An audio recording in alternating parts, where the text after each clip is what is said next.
Bennett, the author of The Cranky Guru Adventures in Metaphysics. Paul, tell me, what actually is metaphysics? It's one of those words that people do struggle with, because what does metaphysics actually mean? And of course, it encapsulates so many disciplines and so many, if you like, elements. For instance, you can talk about God, you can talk about spirituality, you can talk about Jungian psychology, you can talk about ESP, dreams, you can talk about so many different aspects that all come together to, answer the question, what is reality? Because reality is different for everyone, and of course we do create our own reality. So metaphysics is actually about coming to terms with what life is, what's real for you, and how can we live a good life, a life of abundance, if you like, by understanding just what happens when we engage our mind and our thoughts, our intent, our passion, all of those things that I guess make us human, and then extend out from that point to those things that aren't seen, that people who would, I guess, call reality anything that can be observed or experienced through the five senses. That would be reality, except that there is definitely a sixth sense. When we talk about imagination, we talk about creativity, we talk about dreams, we talk about the fact that in a dream state, one can be the most creative of all, and it's not fantasy. So we have all of those things that sort of come together, and then we try and somehow work out what reality is based on that. Okay, so what inspired you to write this book?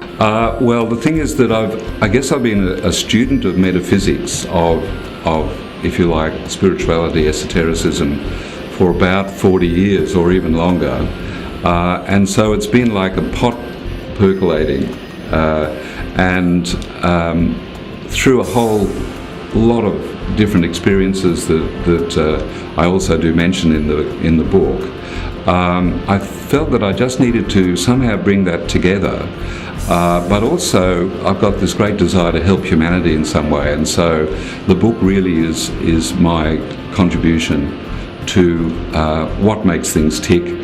How do we live a good life? I guess the word abundance is always one that springs to mind, and the very best expression, or the very best definition of what abundance is to be able to do what you want to do when you want to do it. That's abundance. I was fortunate enough to have a copy to take home, and my wife read it, and one of the things that she was rather intrigued with was the Pavarotti game. Can you tell us what the Pavarotti game is? This sort of aligns with the Lift Club, which was, I guess, a precursor to the book. And I had started a club called the Lift Club maybe about 5 or 6 years ago. And it was based on the fact that when you hop into a lift, nobody talks. And it's a very interesting sort of human experience to be in a lift and feel that somehow it's not appropriate to actually talk to anybody. And we're all trying to sort of contain our energy, which is simply impossible. We've got an aura that stretches to the end of the universe. And we move into a lift, and you've got 10 people standing there all looking at the numbers and not talking. And I thought, this has got to stop somehow. So I started this club, and so I developed this whole idea of being a lift captain. So the idea was to become lift captain, and then to engage the other members of the lift and encourage them to actually interact with each other. I also, from a psychological point of view, as soon as, and I do this pretty much every time I'm in a lift because I just love it so much. My wife goes nuts, she can't stand it, but you hop into a lift and you immediately start talking, and you could start easily by just saying, why aren't we talking? We're in a lift and we could be, making friends with each other, and you've immediately created a group as if you pricked a bubble. And all of a sudden, everyone was part of an experience. So it's quite amazing. So the Pavarotti game was just one of the experiences that I established or developed so that people in lifts could have some fun. So the whole idea about it is to create joy and to create a good feeling, have people move out of the lift feeling better than when they came in. That's really the whole idea. And so I'd go into the lift and I'd start singing.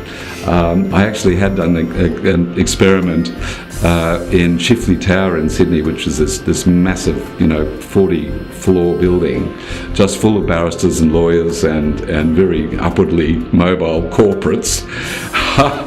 And I went into the lift with song sheets, and I handed out the song sheets, and this is the Pavarotti experience. This is the idea to just engage people and get them to want to sing. So this was deliberate. You specifically went into this building knowing the kind of people that are likely to be there? I knew it would be like that, but the interesting part of that experiment, if you like, was that there were people who engaged this opportunity and they just loved it so much, and they sang lustily at the top of their voices, while some striped suited gentleman would stand there, can't wait to get to their floor and out of there. Okay, so this is the first time you've ever published. How did you find the writing and the publishing experience? Oh, look, it's been a fascinating experience and a real, if you like, an opportunity, a sort of a learning opportunity.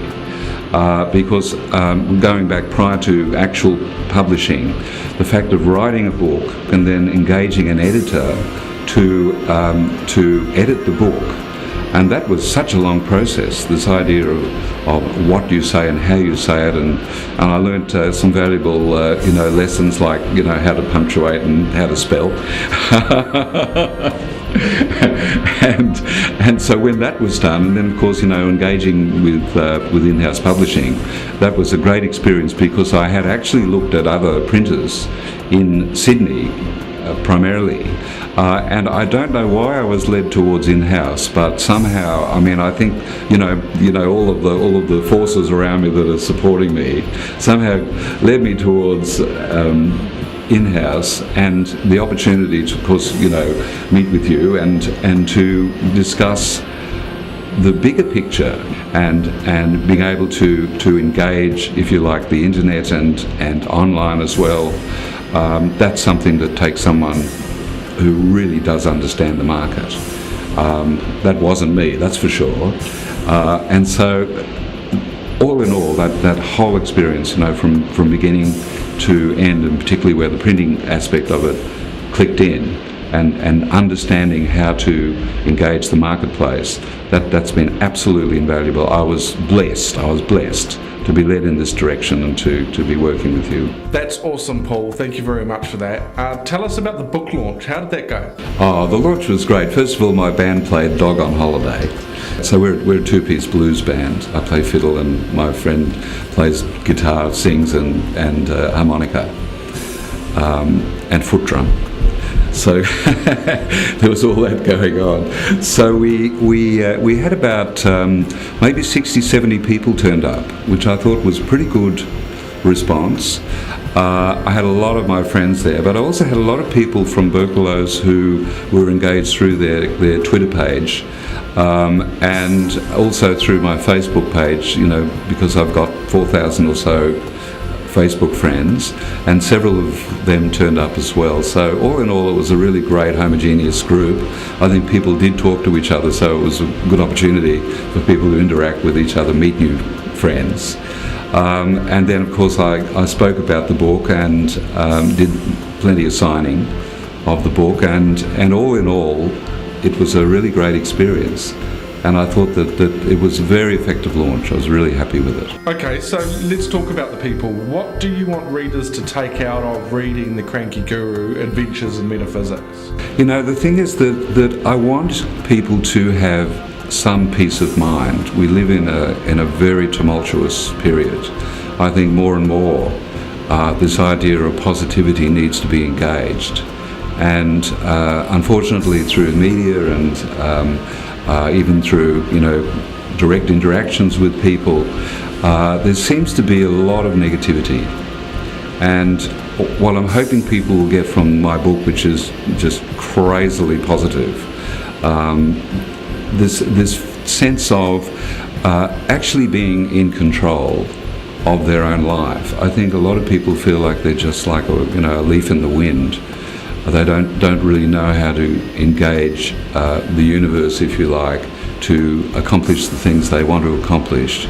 And I've tried hard through my book to give them that information and to make people feel good. That's the whole idea. I want people to feel joyful. I want them to come out of that reading experience with this feeling that yes, there is hope. There is hope. Thank you so much, Paul, flying up from Sydney to have a chat, discuss your book. Every time I see you, I learn something new. Thanks so much, Ocean. A pleasure, indeed. Paul Bennett, the Cranky Guru, Adventures in Metaphysics. Get your copy today at thecrankyguru.net and connect with Paul on Facebook and on Twitter. Thanks for watching.